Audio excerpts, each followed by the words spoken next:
Hello, hello, this is Melissa, and today we are going to talk about the importance of literature, English literature, why it's important for our lives like human beings, and how can we improve this to the other people.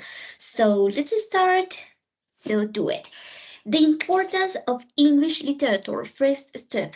So remember that we have to take into account evolution of the society and the culture. It's pretty really important to know all the items that we are involved about experiences of another authors or another writers there in another literary device, the genres, right, of different books. We have to take into account uh, the slangs and all the vocabulary that is immersed in this beautiful adventure of improving our English skills, right? So we have vocabulary, grammar, comprehension, writing styles that are really, really relevant to this part of our lives. We have to read a lot so we can have a good English level. So remember that British English is better than American English because the issues are more difficult, and it can be successful to have a really good English level to communicate with to others, and also to improve our skills to like a hobby. We can say that. Now we have interpretation of themes during the reading, right? So we have to think in mind every moment when we are going to listen to music, and also to return strange vocabulary about this, to have a comprehension about what we are talking about, and using the reading skills that we know.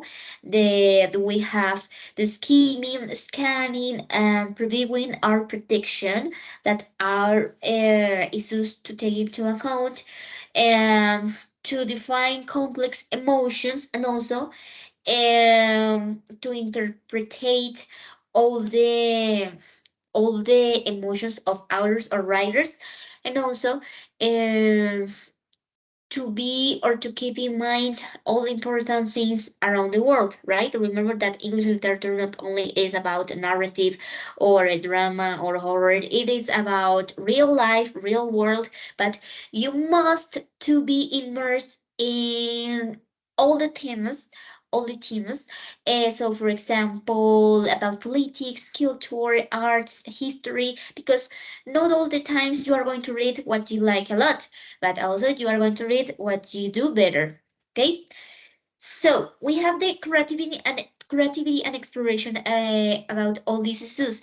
We have the imagination, right, to live new experiences, to write about something that we like to do, to write about something, another experiences, and also to take in mind the importance of what we produce like human beings, or like we produce like for example emotions, and how can we transmit this message to the other people, and how can they interpret it in a good way, right?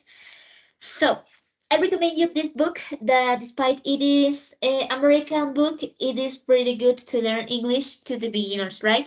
We have Wimpy Kid. Wimpy Kid is like an informal book that we can uh, uh, read in a better way, or understand in a correct way, right? And so, what is the most interesting of this book? That we can find a lot of Spanish vocabulary by this side, the right side, and it is about blue color. It is of blue color, and we can find the meaning of this every moment with drawings of pictures.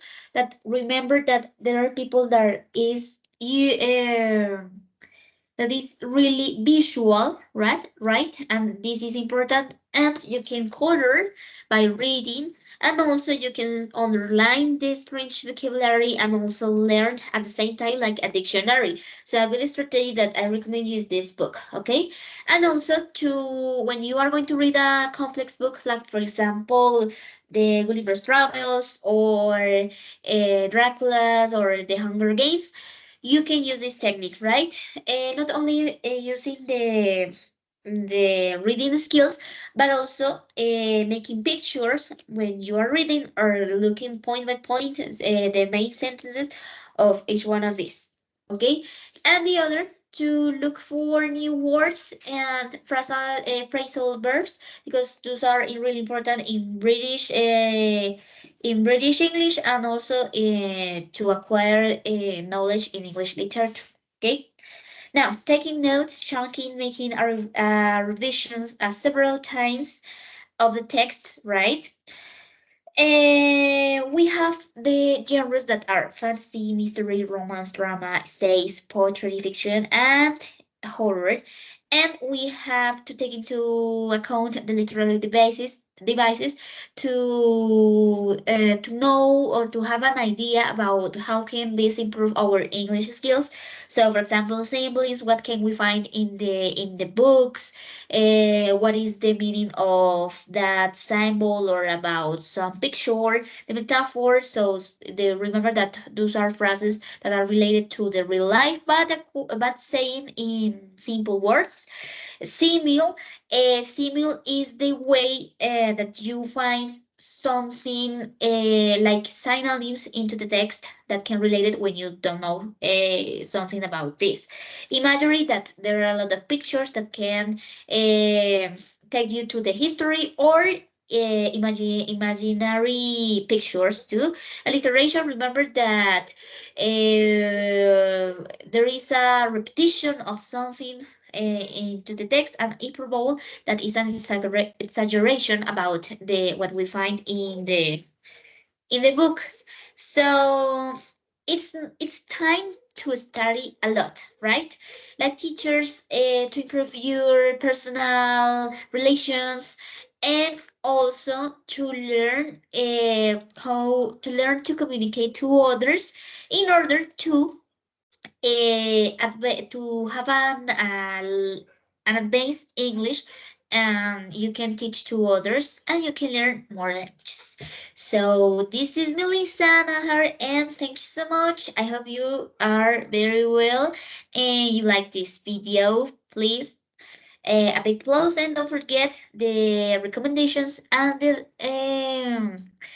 advices that I let you down. Bye bye. See you.